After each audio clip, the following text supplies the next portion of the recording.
The alarm doesn't scream, it pulses. It is a haptic vibration against the nightstand, a digital heartbeat that signals the end of the only time you were truly free.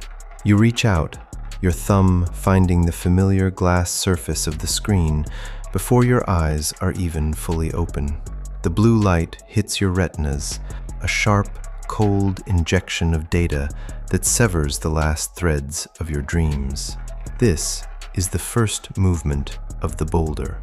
In the ancient myth, Sisyphus was condemned by the gods to roll a massive piece of granite up a steep hill, only for it to roll back down the moment he reached the summit. It was a punishment designed to be the ultimate torture. Labor without meaning, effort without progress, a life defined by a loop. We used to read this story and feel a distant intellectual pity. We saw the granite, the sweat, and the physical mountain, and we thought ourselves lucky to live in an age of comfort and progress. But something has changed. The mountain hasn't disappeared, it has simply become invisible.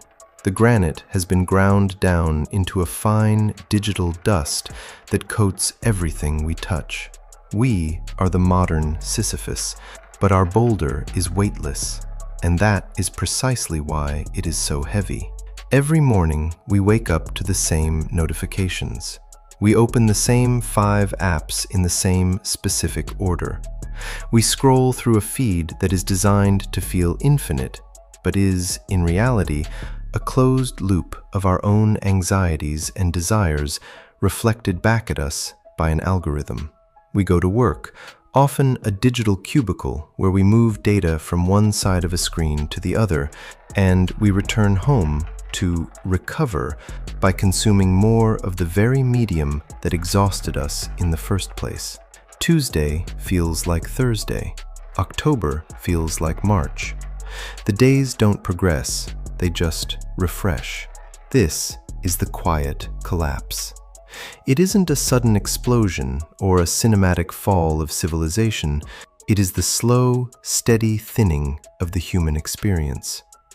It is the sensation that the texture of life is being sanded down until everything is smooth, glass-like, and utterly hollow.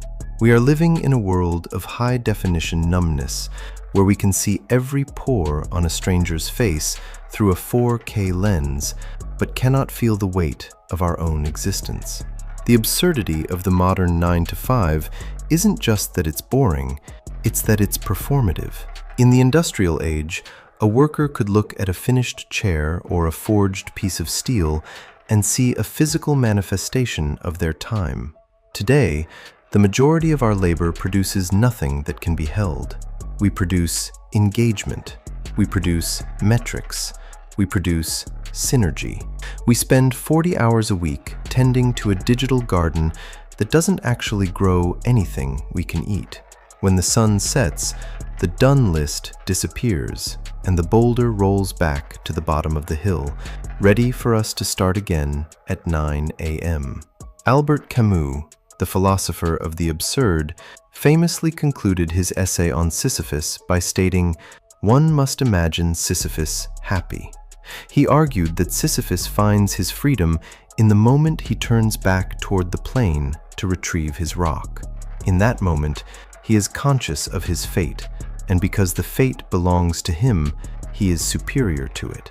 But Camus was writing for a world that still had gravity.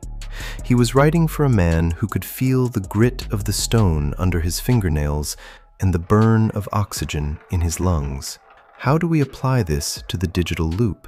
How do we imagine a happy Sisyphus when his mountain is a spreadsheet and his boulder is a never-ending Slack thread? The difficulty lies in the sensory numbness that defines our era. The digital world is designed to be frictionless. It wants to eliminate the clunkiness of being human. Everything is optimized for speed, ease, and dopamine. But meaning requires friction. Meaning is found in the weight of things, in the resistance of a physical object, in the difficulty of a conversation held face to face. When you remove friction, you remove the soul. This is why our lives feel like a loop, because there is nothing for our consciousness to catch on. We are sliding down a glass slope, unable to find a handhold. Look at the objects around you. Most of them were designed to be minimalist. They are smooth, plastic, and disposable. Compare the feeling of a glass touchscreen to the feeling of an old, heavy wooden table. The glass is indifferent to you. It doesn't change with age. It doesn't hold a memory of the heat from your hands. It simply cracks and becomes trash. The wooden table, however, has a history. It has grain. It has a smell. It has weight. To survive the quiet collapse, we must become collectors of weight. We must intentionally reintroduce friction into our lives. The loop thrives on our passivity. It wants us to be algorithmic souls, entities that exist only to respond to prompts. The algorithm asks, "Are you bored? Here is a video. Are you lonely? Here is a like. Are you angry? Here is a comment section." When we live this way, we aren't the ones pushing the boulder. The boulder is pushing us. We become a function of the machine, a biological component in a circuit board of consumption. The first step in a dignified response to this absurdity is the act of naming it. When you feel that nameless dread on a Sunday evening, or that strange, hollow exhaustion after a day of sitting still, you aren't broken. You aren't depressed in the clinical sense. You are responding correctly to an environment that is biologically unrecognizable to your species. You are experiencing a survival instinct that is screaming because it has no predators to fight and no tribe to protect. It only has a low battery icon. Recognizing the loop is the only way to step outside of it. You may still have to work the job. You may still have to push the digital boulder.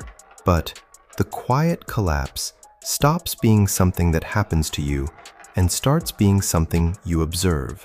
You move from being the victim of the absurdity to being its witness. Consider the sensation of balls rolling. Smooth, heavy spheres moving across a textured surface. There is a specific sound to it, a resonant thrum that vibrates in the chest. This is the sound of gravity. This is the sound of physics. It is a reminder that you are a physical creature in a physical world. In your daily life, you need to find your version of those rolling spheres. You need rituals that have texture. Maybe it's the way you make your coffee, not the push of a button on a plastic machine, but the manual grinding of beans, the smell of the oils, the heat of the ceramic mug. Maybe it's the way you write, not the clacking of plastic keys, but the scratch of a fountain pen on thick paper. These are not hobbies. They are acts of rebellion. They are anchors that keep your soul from being swept away by the digital tide. The modern Sisyphus is told that the goal of life is to eventually reach the top, to retire, to exit, to become passive. But the top of the mountain is a lie. There is no top. There is only the climb. The tragedy of our time is that we have been taught to hate the climb and worship the summit, only to find that the summit is just another screen. Dignity, then, is found in the style with which we push our rocks. If the loop is inevitable, then the way we walk the loop becomes our only form of art. We are witnessing the death of the narrative life. In the past, people saw their lives as a story with a beginning, middle, and end. Today, we see our lives as a feed, a series of disconnected moments that vanish as soon as they are consumed.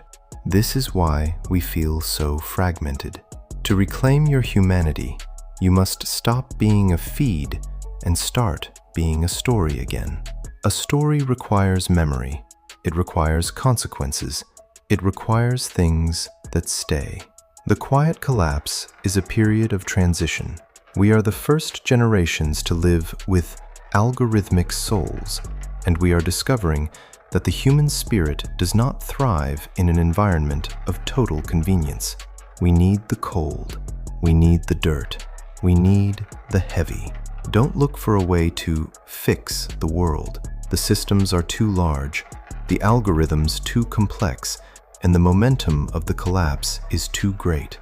Instead, look for a way to live with style while it breaks. Be the person who still knows how to fix things with their hands. Be the person who can sit in a room for an hour without a device and not feel the need to jump out of their skin. Be the person who values the grainy over the smooth. There is a profound beauty in the imperfection of the physical world.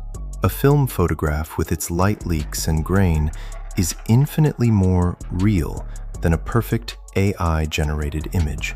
A voice that cracks with emotion is more meaningful than a perfectly synthesized Vocaloid. We must learn to love the cracks. We must learn to love the friction. Every day, the boulder rolls back down. Every morning, the notification light blinks. But you are not the light. You are not the data. You are the one who feels the weight. And in that feeling, in that heavy, textured, sometimes painful awareness, is the proof that you are still here. The machine wants you to be numb. It wants you to glide through the loop without a sound. Your task is to make a sound, to be loud, to be heavy, and to be present. As we move further into this era of sensory numbness, the most radical thing you can do is stay awake. Not woke in the political sense, but awake in the biological sense. Feel the air on your skin. Listen to the silence between the sounds. Notice the way the light changes in the late afternoon. These things are free, they are unpatchable, and they cannot be simulated. The quiet collapse is only a tragedy if you go quietly. But if you stand in the middle of the loop, aware of the absurdity, and you choose to find meaning in the texture of the struggle itself, you have already won. The gods can make Sisyphus roll the stone, but they cannot make him forget that he is a man, and they cannot make him stop loving the mountain. When the video ends, there will be no more words. There will be no more music. There will only be the image and the silence. Don't rush to the next video. Don't check the comments. Just sit with the silence. Feel the weight of your own body in the chair. Listen to the blood rushing in your ears. That sensation, that heavy, singular, uncopyable moment, is the only thing that is real. Everything else is just the loop. Stay heavy, stay textured, quit collapse.